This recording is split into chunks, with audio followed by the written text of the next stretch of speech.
সর্বযুগের একটি নাম নট্য কোম্পানি। এ যুগ কিসের যুগ?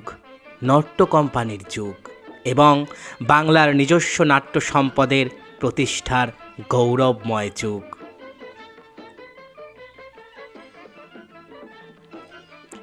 কাঠের সিঁড়িতে জমাট বাঁধা অন্ধকার, এখন 24 ঘন্টাই তো আলো জ্বলে। সেই মহারাজ নন্দকুমারের আমলের কাঠের সিঁড়ি মারিয়ে দোতলায় পৌঁছলে আরও বিস্ময়। প্রশস্ত চাতাল, চারদিকে বিশাল বিশাল ঘর, ওপরের কার্নিশে অপরূপ কারুকার্য, স্থাপত্য শিল্পের নিদর্শন। এ বাড়ির পূর্বপুরুষ যারা ছিলেন তাদের শৈল্পিক রুচির পরিচয় বহন করছে।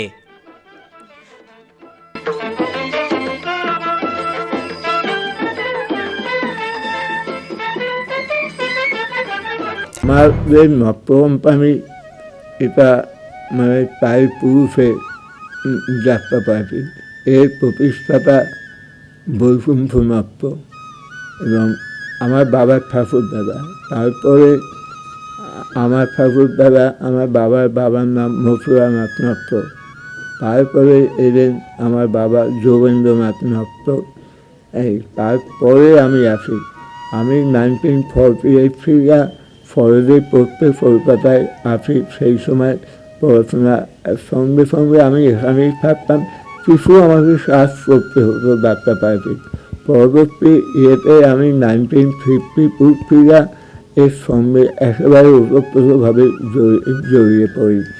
আমার প্রথম যে ছোটোবেলা আমি দেখেছি, ধরুন ছোটোখানি বাবুকে দেখেছি, ওনার সঙ্গে আমাদের একটা পারিবারিক সম্পর্ক ছিল।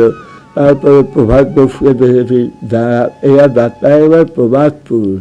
তারপরে দর্শনী বাবুকে দেখেছি, তারপরে পিম্বল গাঙ্গুলিকে দেখেছি। এইরকম সব অভিনেতাদের আমি মানে তাদের শৈশবকালে, কিন্তু তাদের যখন আমি অভিনয় দেখেছি কিছু মনে করে এসে কিছু তাদের সম্পর্কে একটা কি বলা, সেটা একটু আমার পক্ষে অসুবিধা হয়ে যাবে। সেই অন্ধকার সিঁড়ি দিয়ে ওঠার পর আলো, বাতাস, সুখ, শান্তির এক অন্য জগৎ। এই তিনতলাতেই বর্ধিষ্ণু নট্য পরিবারের বাস। বাইরের মহলে একদা আলাদা কোনো দপ্তর নট্য কোম্পানির আগে ছিল না, পরবর্তীকালে তৈরি হয়েছে। একটি প্রশস্ত ঘরেই নট্য কোম্পানির গদিঘর। এখানেই মাখন নট্যের জীবনের একমাত্র প্রেম, যে গভীর ভালোবাসা, তারই তীর্থক্ষেত্র বলা যায়। মাখনবাবু এখানে বসতেন, নায়কদের সঙ্গে কথা বলতেন, বায়না করতেন। তার ঠিক পিছনের দিকের জানলাটা খুলে দিলে ঘরে বসে দেখা যেত ভরা গঙ্গার জোয়ার ভাটা। আজও ঠিক তেমনই দেখা যায়।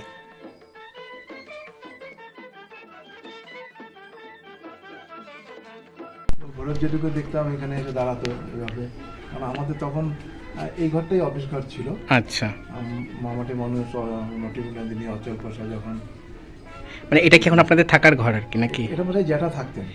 আচ্ছা, জ্যাঠা মশাই মাখনলাল নট্য, উনি এই ঘরে থাকতেন। এটা আমাদের ঠাকুর ঘর। তো এটা কি দেখা যায়? এই ঘরটা কি দেখা যাবে পরে? হ্যাঁ, পরে। ঠিক আছে। আর এই ঘরে আমাদের মানে পুরনো পালাগুলো এই ঘরে রিহার্সাল হয়েছে? না, রিহার্সাল পাশে হয়।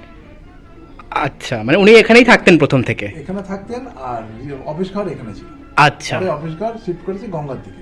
আচ্ছা, গঙ্গার দিকে যে ঘর, আচ্ছা আচ্ছা আচ্ছা। যখন ঠাকুর চলে আসলো আমাদের হাবড়ার দেশের বাড়ি, ঠাকুর রাধাকুণ্ডে এখানে চলে আসলো। ও, মানে সেই কুলদেবতা আপনাদের? রাধা গোবিন্দ এখানে ঠাকুররা চলে আসলো, আর আমাদের তখন অফিস ঘর পাশে শিফট। আচ্ছা আচ্ছা আচ্ছা।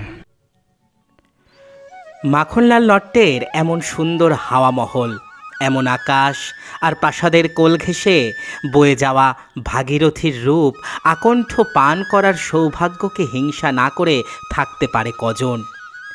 এই তিনতলার ছাদে দাঁড়িয়ে সূর্য উদয় আর অস্তের অপরূপ রূপলীলা দেখা যায়, শোনা যায় গঙ্গার মধুর কলতান। মাখনবাবু বোধ করি এই রূপ অরূপের অমৃত রসসুধা কখনো পান করতে পারেননি। চরম ব্যস্ততা, চরম দায়িত্ব আর কর্তব্য পালনের মহাপূজার অর্ঘ্য সাজাতে গিয়ে কখনো দুদণ্ড ছাদে এসে পার্থিব জীবনের হিসাব মেলাবার সময় পাননি মাখনলাল নট্য। তার নিজের প্রশস্ত ঘরে উত্তরের বারান্দায় দাঁড়িয়ে বিনিদ্র অনেক রজনী কাটাতে হয়েছে তাকে। নমস্কার, আমি অভিজিৎ বলছি। আজ আমরা এসে উপস্থিত হয়েছি যাত্রা জগতের সেই পবিত্র তীর্থভূমিতে, হরচন্দ্র মল্লিক স্ট্রিট শোভাবাজারে নট্য কোম্পানির সেই বিখ্যাত বাড়িটিতে। আমরা এখন যে ঘরটিতে দাঁড়িয়ে আছি এটি নট্য কোম্পানির সেই রিহার্সাল রুম। এই রিহার্সাল রুমে যাত্রাপালার অভিনয়ের জন্য প্রস্তুতি নিয়েছেন অমিয় বোস, বিমল লাহিড়ী, অরুণ দাশগুপ্ত, সুজিত পাঠক, শেখর গাঙ্গুলি থেকে চলচ্চিত্রের বসন্ত চৌধুরী, বীণা দাশগুপ্তা, বেলা সরকার, রুমা দাশগুপ্ত থেকে শুরু করে আরও বিখ্যাত অভিনেতা অভিনেত্রীরা। এই ঘরেই তৈরি হয়েছে নটি বিনোদিনী, অচল পয়সা, মামাটি মানুষ, দেবী সুলতানা, গঙ্গাপুত্র ভীষ্ম থেকে কৃষ্ণ ভগবান, বরণিয়া বধূ, স্বর্গের পরের স্টেশন, আমি বন্যী শিখার মতন কিংবদন্তি নট্য কোম্পানির যাত্রাপালা। আজকে আমরা নট্য কোম্পানির পরিবারের উত্তরসূরি মাখনলাল নট্যের ভাইপো গৌতম নট্য মহাশয়ের সঙ্গে নট্য কোম্পানির ব্যাপারে কিছু কথা ওনার থেকে শুনে নেব। আমাদের সঙ্গে রয়েছেন শ্রী গৌতম নট্য। দাদার কাছ থেকে শুনবো মানে নট্য কোম্পানি সম্পর্কে। আপনি ছোট থেকে এই বাড়িতে বড় হয়েছেন, নট্য কোম্পানির এত প্রোডাকশন কে তৈরি হতে দেখেছেন, তো মোটামুটি আপনার স্মৃতিতে নট্য কোম্পানির বিশেষ বিশেষ কিছু ঘটনা বা কিছু যদি আমাদের দর্শকদের সঙ্গে শেয়ার করেন। এখানে বিনা পিসি বলতাম, হ্যাঁ। বিনা দাদুতে বিনা পিসি বলতাম, বেলা সরকার, তরুণ কুমার, তরুণ কাকু বলতাম, মদন কুমার, মদন কাকু সব আমার সব। এরা সব আসতেন আমাদের এখানে অভিনয় করতেন, আমি এখানে বসে থাকতাম। বসে বসে তখন আপনার কত বয়স? আমার বয়স কত হবে তখন, 12 বছর 14 বছর বয়স। তখন থেকে আচ্ছা। আমি রিহার্সাল দেখতাম বসে বসে। আর বিশেষ কোনো প্রোডাকশনের কথা মনে পড়ে যার রিহার্সাল আপনার মনে আছে, মানে এখানে আপনি মনে পড়ছে আমার যেটা মনে অচল পয়সার কিছু সিন আমার মনে ছিল। তখন আপনি একদমই ছোট। আচ্ছা। অচল পয়সা, হ্যাঁ। দীপেন চ্যাটার্জি ভিলেনের রোল করতো। হুম। এখানে যখন তো ছোট বাক্সের উপরে রিহার্সাল, দয়াল বাড়ছে। হ্যাঁ, ওই অভিনয় করছে। আর এই জায়গাটি যে এখানে, হ্যাঁ। এই জায়গাটায় বেলা সরকার, আর এরকম জায়গা শেখর দেবগোপাল ব্যানার্জি, শেখর গাঙ্গুলি, এই গঙ্গাপুত্র শেখর গাঙ্গুলি এই দাঁড়িয়ে ওই অম্বা আর ভীষ্মর যে বাদানুবাদ, ভীষ্মের প্রতিজ্ঞার দৃশ্য, প্রতিজ্ঞা দিচ্ছে, এই জায়গাটা বসে এই একদম এই জায়গাটা দাঁড়িয়ে, মানে একদম এই জায়গাটাতে ওই ভীষ্মের রিহার্সাল আপনার মনে পড়ছে। একদম আমি তখন এখানে বসা। তখন আপনার কত বয়স? 15-16 ওরকম হবে। আচ্ছা। আর এমনি এমন কোনো ঘটনা যেটা দর্শকরা জানে না বা সেরকম কিছু যদি আপনি শেয়ার করতে চান? এই আলমারি দুটো আমার জানামাসি ইউজ করতেন। মাখনলাল। হ্যাঁ, আচ্ছা, এই আলমারিটা যেটা সব জামা কাপড় এখনো রয়েছে। আচ্ছা, Intact, ওনার ব্যবহার করেন। ওনার ব্যবহার করা সব জিনিস এখানে রয়েছে। এবং উনি তো মানে ধরতে গেলে খাদির ব্র্যান্ড অ্যাম্বাসেডর ছিলেন, মানে খাদি ছাড়া কিছু ব্যবহার করতেন না। সব ওনার ফোনের ঢাকনাটা আমরা কি খাদির ছিল, মানে হ্যাঁ, হ্যাঁ, সতীশ নন্দী আমাকে বলেছেন। খাদির ছিল, ঠিক বলেছে। এই আলমারিটা যেটা সবকিছু এখনো ইনট্যাক্ট রয়েছে। আচ্ছা। এই আয়নাটা যেটা নিজে দাঁড়িয়ে দিয়ে চুল আছড়াতেন। তার মানে আমরা একটা ঐতিহাসিক জিনিসের সামনে এবং ঐতিহাসিক বাড়িতে আজকে দাঁড়িয়ে আছি। সত্যি এই আলমারিটা থাকতো টাকা পয়সা এগ্রিমেন্ট এর মধ্যে থাকতো। এই মানে 80 দশকে গঙ্গাপুত্র বিশ্বের মতন তো আর কোনো যাত্রা ওরকম ভাবে ওই লেভেলে পৌঁছায়নি বা ওইরকম বিজনেস না, সব থেকে বেশি ওটাই করেছিল। মানে আমার মামার কাছে শোনা, মানে সত্যি সত্যি আমাদের ম্যানেজার হুম। তখন জ্যাঠা ডেট দিয়ে ফুলকে তাই না, মানে ধরুন খরচ যদি 20,000 টাকা থাকতো, হ্যাঁ, যেটা 70,000 টাকা বায়নায় নিত। এবং উনি মানে বাইরে নেওয়ার ক্ষেত্রে কোনোদিন কম্প্রোমাইজ করেনি যে আমি কমাবো না। না, এখানে পুরো ভালো জিনিস ভালো টাকা দিয়ে খেতে হবে। গরিবদের পুরো টাকা দিয়ে তারপর যেতে হবে, একদম, নাহলে দল যাবে না। একদম, একদম, একদম। ও দলের ওখান থেকে ফোন আসতো যে এখানে পুরো টাকা দিয়েছি কিনা, নাহলে দল মাঝপথে দাঁড়িয়ে আছে বাস নিয়ে।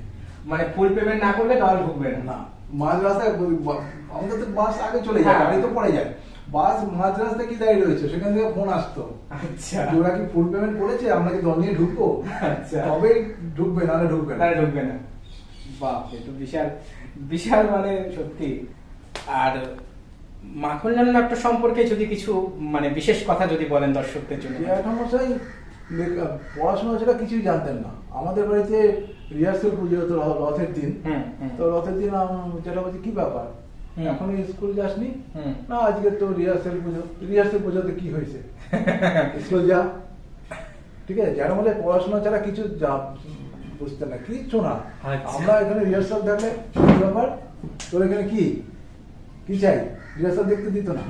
আমাদের বাড়ি কাউকে না, আমার ভাই বোন, আমরা 8 ভাই বোন, কাউকে রিহার্সাল দেখতে দিত না। এখানে অথচ আমার ঘরের সব এখানে যাতায়াত করি সামনে দিয়ে, রিহার্সাল দাঁড়িয়ে দেখতে পারতাম না, দেখলেই বকা দিত।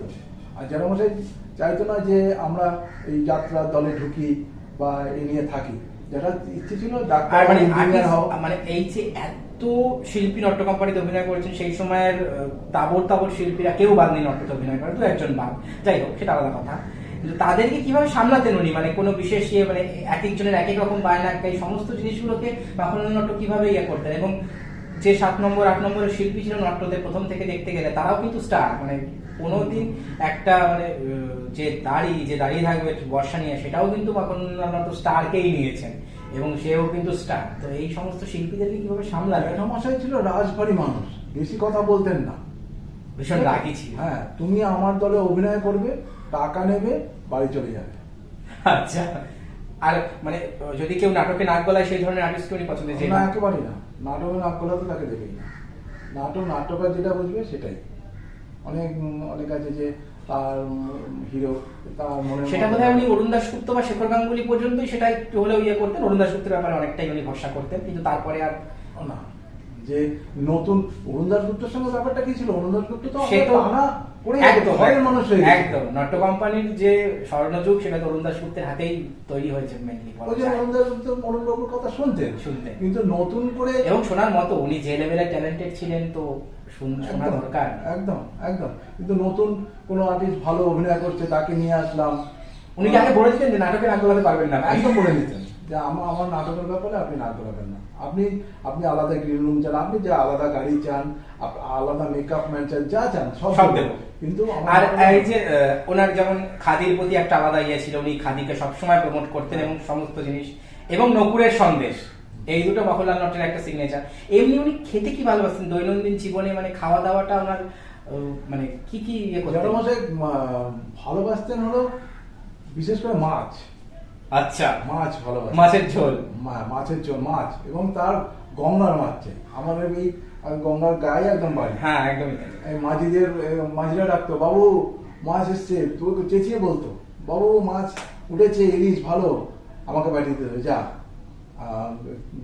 বলতো 4টি ইলিশ নিবি, হ্যাঁ, একটা দিবি শিবাই চট্টোপাধ্যায়, যে গানে বিখ্যাত। আচ্ছা আচ্ছা আচ্ছা। শিবাই চট্টোপাধ্যায়, আমার কাকা মহেন্দ্রনাথ, ওনার সঙ্গে তবলা, খোপরাই গোলাপ দিয়ে, হ্যাঁ, ওই তবলা তবলা বাজাতেন। বাজানো, হ্যাঁ। তো শিবাজি কাকুর বাড়িতে একটা, আমার নিজের কাকার বাড়িতে একটা, আর হ্যাঁ। আমাদের নিজের বাড়িতে দুটো। আর এই বর্ষার টাইমে ইলিশতে উঠতো, আর বলতো যে একটু ডিঠে মাছ, আচ্ছা বাঁচা মাছ, মানে গঙ্গার স্পেশাল এই সমস্ত মাছের প্রতি ওনার একটা টান খয়রা ছিল। মাছ, এইগুলো তাকে এনে খাওয়াতে হতো। আমার মিসেস ওই খয়রা মাছ পাতায় ভাজায় করে দিত। আচ্ছা, এরকম মানুষ ছিল, মাছটা খুব প্রিয় ছিল। এবং আর এই যে যারা ধরুন ছেড়ে চলে গেছে, ধরুন বীণা দাশগুপ্তা বা বেলা সরকার, পরবর্তীকালে কোনো আপনাদের বাড়ির অনুষ্ঠানে কি ওনাদেরকে নিমন্ত্রণ করা হয়েছে এবং ওনারা এসেছেন সামনে? আমার ঠাকুমা বেলা পিসি, এই বিনা পিসি, এদের তো নিজের মেয়ের মতো নিয়ে করতেন উনি, একদম। আমি বেলা পিসিকে নিমন্ত্রণ করে এসেছিল, যেটা উনি মারা যাওয়ার পরে, হ্যাঁ। মানে আপনার ঠাকুমা মারা যাওয়ার পরে ঠাকুমার কাজে বেলা পিসিতে এসেছিল, আচ্ছা। অনেকে এসেছিল। মানে আপনার কোনো ছোটবেলার স্মৃতি মনে পড়ে যে এরকম এই মানে যারা স্টলওয়ার্ড, তাদের সাথে আপনার মানে তাদের সাথে মেশা বা তাদের পাশাপাশি থাকা, বা তাদের সাথে কোনো স্মৃতি কি আছে বেলা সরকার বা বীণা দাশগুপ্তার সাথে, যদি আপনি? হ্যাঁ, আমাদের তো বেলাপিসি বলতাম। আমরা বেলাপিসি ধরুন 2টো সিন বা 3টে সিন হয়তো বেলাপিসি রেস্ট, হ্যাঁ, তো বেলাপিসি আমি ওই কোণের ঘরে আমরা শুতাম, হ্যাঁ। আমরা ভাই বোনরা সব উনি আমাদের পাশে শুয়ে বললাম, আমি একদিন আচ্ছা। চোখ খুলে দেখি বেলাপিসি শুয়ে রয়েছে, রেস্ট আচ্ছা। নিতে আমাদের ঘরে গিয়ে যেত। আমাদের ঘরের মধ্যে ঘরের মধ্যে ছিল। আচ্ছা, বেলাপিসি মানে ওনারা হয়তো এখান থেকে বেরিয়ে হয়তো এক একজন টপ স্টার হয়েছে, কিন্তু এখানে ওনারা ঘরের ছেলে মেয়ের মতনই থাকতেন। একদমই। এখনো আমার সঙ্গে যাত্রা একাডেমিতে বেলাপিসির সঙ্গে দেখা হয়েছে। আমি যেমন ওই তখন যেমন বেলাপিসি, একদম সেই বেলাপিসি আমাদের সঙ্গে সেইভাবেই মিশেছে, যে এখনো দেখা হলে কিনা কেমন আছে। আর্টিস্টরা মাখনলাল নাটকে কতটা ভয় পেত? ভীষণ ভয় পেত, ভীষণ ভয় পেত। ওরে বাবা, বুঝছেন, উনি রাজবাড়ি মানুষ ছিলেন, বেশি কথা বলতেন না, ঠিক আছে। না, এটা তো আপনি ধরুন মানে 85 এর পর থেকে তো আপনি তখন যথেষ্ট বড় আসতে, তখন তো ওই শেষ দিন পর্যন্ত আপনি দেখেছেন যে আর্টিস্টদেরকে কিভাবে উনি ইয়ে করতেন, মানে কতটা তারা ইয়ে করতেন। অরুণ দাশগুপ্তের সময় কথা আমি বলছি না, এটা অনেক পুরনো। আপনি তখন ছোট, মানে খুব ভয় পেত আর্টিস্টরা ওনাকে। বাবা, ভীষণ। আর এমনি ধরুন বিভিন্ন কোনো পুরস্কার নেওয়ার ক্ষেত্রে সেইগুলোকে উনি কিভাবে ইয়ে করতেন? পরের দিকে তো ওনাকে বঙ্গবিভূষণ দেওয়া হয়েছে বা বিনোদ স্মৃতি পুরস্কারও দেওয়া হয়েছে, আপনি সেটা একটা কথা ছিল যে আমার মা বলে গেছেন যে মৃত ব্যক্তির নামে কোনো পুরস্কার নিবি না। আচ্ছা, মানে উনি নিতে চাননি? না, যে যারা বলতো না আমি মৃত ব্যক্তির নামে কোনো পুরস্কার নেব না। আচ্ছা, তারপরে যেহেতু মানে সিএম ডেকেছেন, তাদের পরবর্তীকালে উনি গেলেন এবং নিয়েছিলেন এক মুখ্যমন্ত্রীর প্রতি সম্মানের জন্য। একদম একদম একদমই তাই না, সেটা উনি তো সেটা ওইটা কেন, ওনাকে কেন্দ্রীয় স্তরে সম্মানিত করা উচিত ছিল এবং নাট্য কোম্পানির অনেক শিল্পী যারা সেই অর্থে কিছুই পায়নি, তাদেরকে সেই রকম অ্যাকনলেজমেন্ট তাদের দরকার ছিল। বাট সেটা এখন কি বলবো। তো আমরা এখন যে ঘরে দাঁড়িয়ে আছি এটাই সেই ঐতিহাসিক ঘর, ঐতিহাসিক বাড়ির ঐতিহাসিক ঘর, যেই ঘরে তৈরি হয়েছে নাট্য কোম্পানির একের পর এক কালজয়ী প্রযোজনা, নটি বিনোদিনী, মামাটি মানুষ, অচল পয়সা, দেবী সুলতানা, গঙ্গাপুত্র বিশ্ব। এই ঘরের মধ্যেই হেঁটে চলে বেরিয়েছেন যাত্রা জগতের কিংবদন্তি নটনটিরা। তারা এখানে অভিনয় করেছেন, এখান থেকে শিখেছেন, এখান থেকে বেরিয়ে গিয়ে তারা এক একটা দলের টপ অভিনেতা অভিনেত্রী হিসাবে তাদের যাত্রা জীবন অতিবাহিত করেছেন। নাট্য কোম্পানি শিল্পীর জন্ম দিয়েছে, আজীবন শিল্পীর জন্ম দিয়ে এসেছে নাট্য কোম্পানি প্রথম থেকে শেষ দিন পর্যন্ত। তো লাস্টে আপনাকে একটা প্রশ্ন করবো, যে নাট্য কোম্পানি বন্ধ হয়ে গেল কেন, এইটার সম্পর্কে দর্শকদের অনেক কৌতূহল আছে। তো আপনি যদি ছোট করে তার একটু আমাদেরকে আভাস দেন, সেটা অনেক বড় একটা ঘটনা। তো বন্ধ হয়ে গেল কেন, দেখুন দিক থেকে কি আপনারা কিছু যে ভরসার জায়গা ইয়ে করেছেন, যে কাদেরকে মিলে ইয়ে হবে বা আপনারা এখন অন্তত ইয়ে করতে পারবেন? যারা যেমন টপ আর্টিস্ট নিয়ে করেছে, নাট্য কোম্পানি আবার নেক্সট হলে টপ আর্টিস্ট নিয়েই হবে। মানে এখন যারা টপ আর্টিস্ট আছে তাদের মধ্যে থেকে আপনারা বাঁচার চেষ্টা করবেন। একদম একদম একদম।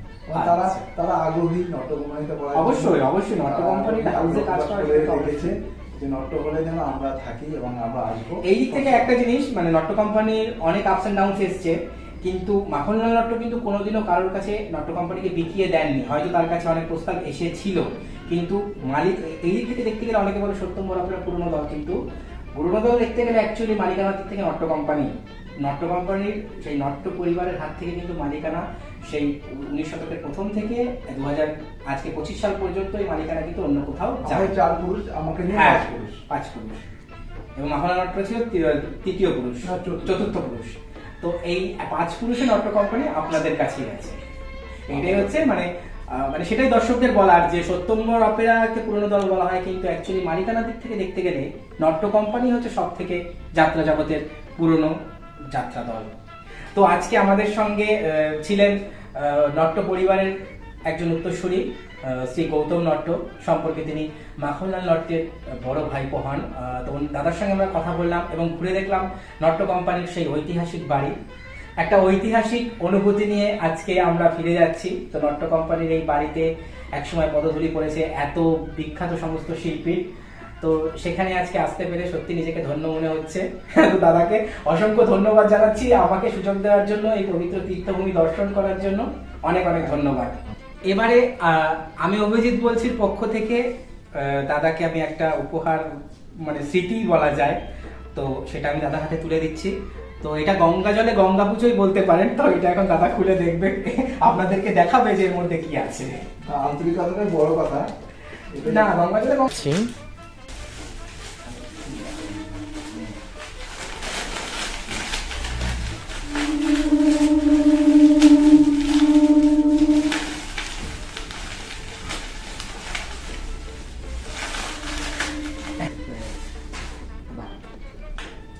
এইটা হচ্ছে নাট্য কোম্পানির সেই বিশেষ বিজ্ঞাপন, যে বিজ্ঞাপনে নাট্য কোম্পানির 6টা পালার একসাথে বিজ্ঞাপন দেওয়া আছে। এটা 1976 সালে যাত্রা উৎসবের আগে নাট্য কোম্পানির এটা বেরিয়েছিল, এবং বিশেষ বিজ্ঞাপনটা হচ্ছে নাট্য কোম্পানি নটি বিনোদিনী 500 রজনীর যে বিজ্ঞাপন যুগান্তর পত্রিকায় প্রকাশিত হয়, সেই বিজ্ঞাপন, সেই সঙ্গে বিদ্যাসাগর, মামাটি মানুষ, অচল পয়সা আসছে তার বিজ্ঞাপন, এবং নটি বিনোদিনী, এই সম্পূর্ণ বিজ্ঞাপনের একটা কপি। অভিজিৎকে ধন্যবাদ। এটা আমি যতদিন বেঁচে থাকবো আমার একদম একদম একদম একদম এটা গঙ্গা জলে গঙ্গা পুজোই হলো, সার্থক গঙ্গা পুজো। না না না, আজ রাতে আর যাত্রা শুনতে যাব না। না না না, আজ রাতে আর যাত্রা শুনতে যাব না। শুনেছি চৌধুরী বাড়িতে নাকি বসেছে আসো, এসে